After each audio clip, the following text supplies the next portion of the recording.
Hi అన్న, మీ పేరు? నా పేరు చంద్రశేఖర్ రెడ్డి అండి.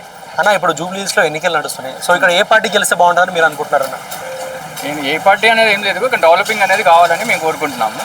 కానీ ఇప్పుడు చూసుకుంటే మాత్రం కాంగ్రెస్ కానీ బీఆర్ఎస్ కానీ సేమ్ ఈక్వల్గా ఉన్నట్టుగా అనిపిస్తుంది. కానీ ఏది గెలవచ్చు ఏది గెలవాలని కరెక్ట్ చెప్పలేము. లాస్ట్ ఇప్పుడు అవి నోటిఫికేషన్ మొత్తం క్లియర్ అయినాక దగ్గరికి వచ్చిన తర్వాత మాత్రం అప్పుడు తెలుస్తుంది, పబ్లిక్ని బట్టి ఎవరెక్కడ అయిందనేది మొగ్గు చూపిస్తారని తెలుస్తుంది. ఇప్పుడైతే ముందైతే చెప్పలేము. అంటే ఇక్కడ కాంగ్రెస్ నుంచి నవీన్ యాదవ్ గారు, తర్వాత బీఆర్ఎస్ నుంచి మాగంటి సునీత గారు నిల్చోవడం జరుగుతుంది. సో వీళ్ళిద్దట్లో చూసుకుంటే ఎవరు గెలిస్తే బాగుంటుందని మీకు అనిపిస్తుంది? ఎవరు గెలిస్తే బాగుంటుంది అంటే డెవలపింగ్ వరకు చూసుకుంటే మాత్రం మాగంటి వాళ్ళు చేసింది కొంచెం ఉంది.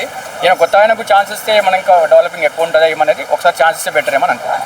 అంటే ఇప్పుడు కాంగ్రెస్ వచ్చిందన్న, సో కాంగ్రెస్ గురించి కూడా ఇట్లే ఆలోచించి సో కొత్త పథకాలు ఇస్తున్నారు, పెన్షన్లు ఎక్కువ ఇస్తున్నారు, తులం బంగారం ఇస్తున్నారు అనేసి ఓట్లు వేసారు. సో అవన్నీ మీకు వస్తున్నాయి ఇంటి దాకా? ఇప్పుడైతే ఏం రావట్లేదండి. ఇప్పుడైతే ఏం రావట్లేదు. కొన్ని ఫ్రీ బస్ అయితే ఒకటి వినపడుతుంది టాక్. ఇక మిగతా అంటే మేము రైతులం కాబట్టి కొన్ని రుణమాఫీలు అవి కొన్ని జరిగినాయి. కానీ మిగతా ఫర్దర్గా ఇంకొన్ని జరుగుతాయా అనే తెలియదు. ఎందుకంటే ఆల్రెడీ వచ్చి 2 సంవత్సరాలు అవుతుంది. సో అవన్నీ ఇంకా వస్తాయి అనుకుంటున్నారా మీరు?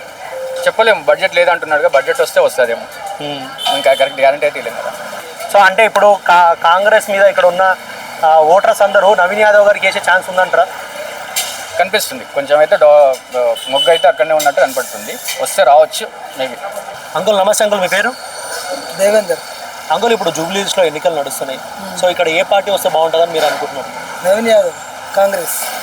ఎందుకంటారు నవీన్ యాదవ్ అని ఎందుకంటున్నారు? ఆయన ఇంతకుముందు కూడా రాలేదు కదా సార్, ఇప్పుడు వస్తాడని నమ్మకం. మళ్ళీ ఇంతకుముందు ఇక్కడ జూబ్లీస్లో బీఆర్ఎస్ మాగంటి గోపీనాథ్ గారు ఉండే. సో ఇప్పుడు ఆయన చనిపోవడంతో వాళ్ళ భార్య నుంచి సో ఈ సింపతి ఓట్స్ అనేది అక్కడ పడొచ్చని ఏమైనా అవకాశం ఉందా? చెప్పలేము సార్, చెప్పలేము. పడతాయి లేకపోతే లేదు.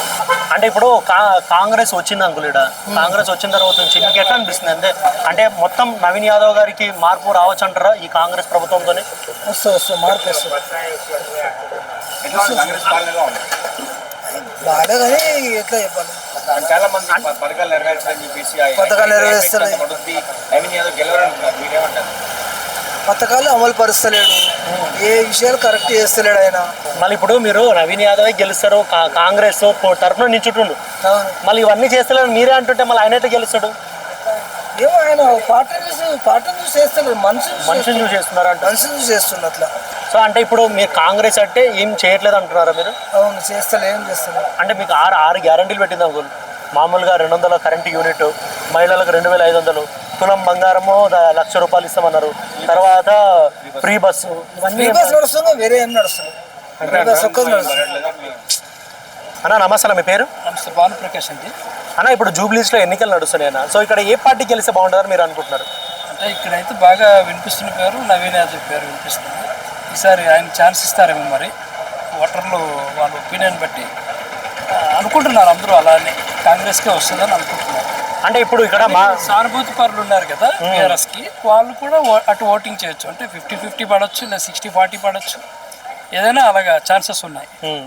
అంటే ఇప్పుడు కాంగ్రెస్ ప్రభుత్వం అనేది ఇక్కడ ఉందన్న, సో కాంగ్రెస్కి ఎక్కువ ఓటేచ్చే ఛాన్స్ ఉంటుంది. ఎందుకంటే ప్రభుత్వం వాళ్ళదే ఉంది కాబట్టి వాళ్ళకే ఓటేస్తే బాగుంటుందని కొంతమంది అంటున్నారు. వాళ్ళకి ఏం చెప్తారు? అంటే కాంగ్రెస్ సిటీలో ఎక్కువ లేదు, రూరల్లో ఉంది అంతా, సిటీలో తక్కువ.